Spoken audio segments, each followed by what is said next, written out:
lots of broccoli, small cabbage, and peas. That's his list. No, now off you go, said Miss Smudge. And hurry back, she added. You haven't had your bath yet. Tom groaned. He hated baths.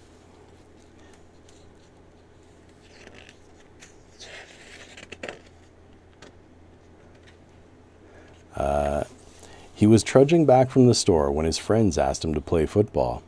Thinking of the awaiting bath, Tom quickly agreed. He's got the 2 giant bottles of bubble bath right there. By the time the game ended, it was almost dark. Tom decided to take a shortcut home across the swamp. He'd only been walking for a minute when he heard a sinister, squelching sound. Green stalks seemed to be curling around him. These weeds are very thick, but they weren't weeds that Tom could feel tightening around his ankles. Ah, the swamp monster, help! Dinner time. Tom struggled in the slimy creature's grasp. The more he squirmed, the tighter the monster squeezed. Tom wished he'd never stopped to play football. The monster dragged him closer to its huge, slimy, smelly mouth. Suddenly there was a crack. The monster had smashed the bottles in Tom's bag. In seconds, the murky swamp water became a mass of sweet-smelling bubbles. The monster choked and sputtered on the foamy water. Tom slipped from its grasp. They were both getting the bath of their lives. By now, several people had heard Tom's shouts and come to help. They took one look at the new squeaky clean monster and burst out laughing.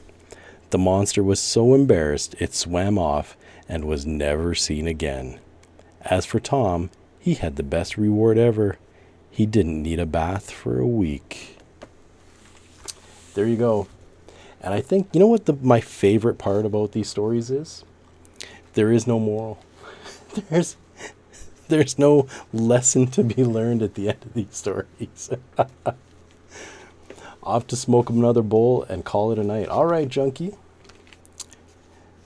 All right, so there we go. That was story time with Trout. Hopefully you enjoyed that. There's an end to the story. That one kind of ended, right? He didn't have to have a bath. He was rescued, and they made fun of the poor little monster. Poor little fella. All right. Now, we have our sort of sky blue happening here. We've got our stencil. And we're going to fit that right behind there, and we're going to hit that with a little bit of the light. It's going to stand out quite a bit because it is so light. And hopefully we can get it in the right spot, and we'll get it on there as light as we can.